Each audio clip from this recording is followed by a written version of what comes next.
Çocukken halasının yaptığı öksürük şurubunu piyasaya sunmaya hazırlanan Doktor Hande Karagedik, TÜBİTAK'tan 200 bin lira değerinde destek aldı. Bitkisel ve yerli olan bu şurubu diyabet hastaları ve çocuklar gönül rahatlığıyla kullanabilecek.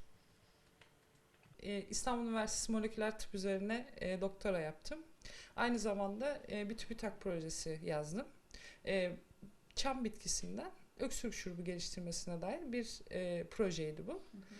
Bununla alakalı da TÜBİTAK'tan 200 bin liralık bir destek aldım.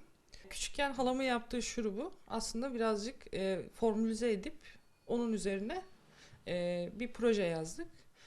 Halam ev hanımı, fakat onun annesinden ve geleneksel olarak gelen bir karışım hazırlıyordu.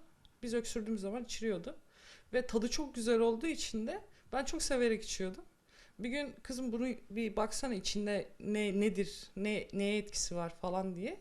Ben de bir literatür taradıktan sonra işte baktım ve şey gördüm. Aslında Kuzey Dünya ülkelerinde kullanılan bir şeymiş. Geleneksel Çin tıbbında kullanılıyormuş ve oradan geliyormuş. Benim halamın bunu bilmesine imkan yok. O yüzden birazcık daha derinlemesine bakınca Türkiye'de böyle bir ticari ürün olmadığını fark ettim. Ve yurt dışında belli yerlerde geleneksel olarak yerel halkın kullandığını, fakat ticari bir formda olmadığını gördüm. Bunun üzerine bir proje geliştirdim. Bu projeyle birlikte yerli bir ürün oluşturacağız ki ülkemiz bu konuda bitkisel zenginlik açısından çok zengin. Fakat bunu alternatif bir şekilde kullanılabilecek insan sayısı çok az.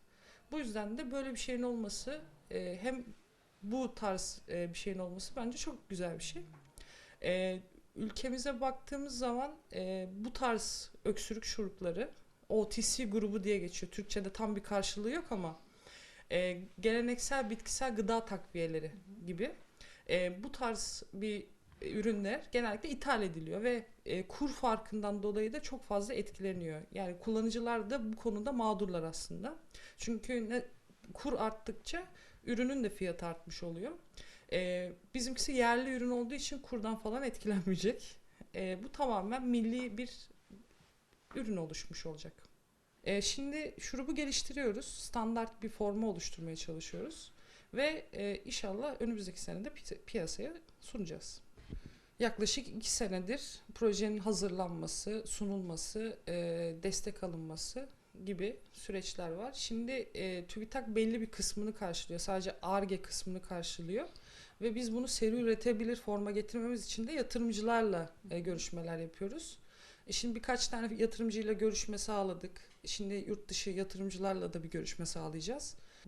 Şurubun içinde şimdi diyabetikler normalde şurup içemiyorlar. Çünkü içeriğindeki şeker oranından dolayı. Fakat biz içeriğindeki şekeri yerine alternatif başka bitkiler kullanıyoruz. Tatlandırmak amacıyla.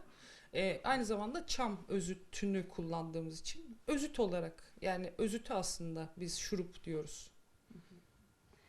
Yani bu şurubu çocuklar ve diyabet hastaları da rahatlıkla kullanabiliyor. Rahatlıkla kullanabilecek. Zaten iki formda çıkacak büyük olasılıkla şurup. Bir tanesi normal, bir tanesi de diyabetik hastalar için çıkacak. İki formunu da piyasaya sunacağız aynı anda. Onların hesaplamalarını yapıldı. Yani ne kadar çok üretirseniz o kadar çok maliyetli oluyor.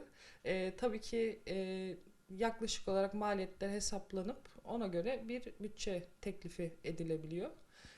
Açıkçası benim tahminime göre 200 binlik bir destek aldık ama böyle bir tesis kurmaya kalktığımız zaman bakanlığın bize sunmuş olduğu standartlar var. Bu standartların altında herhangi bir üretim olmuyor zaten. Zaten biz de öyle üretmeyeceğiz. Bu standartları sağlayabilen tesislerin sayısı da Türkiye'de az. Böyle bir tesis kurulabilir, kurulmayabilir. Ona göre de bütçe değişiyor.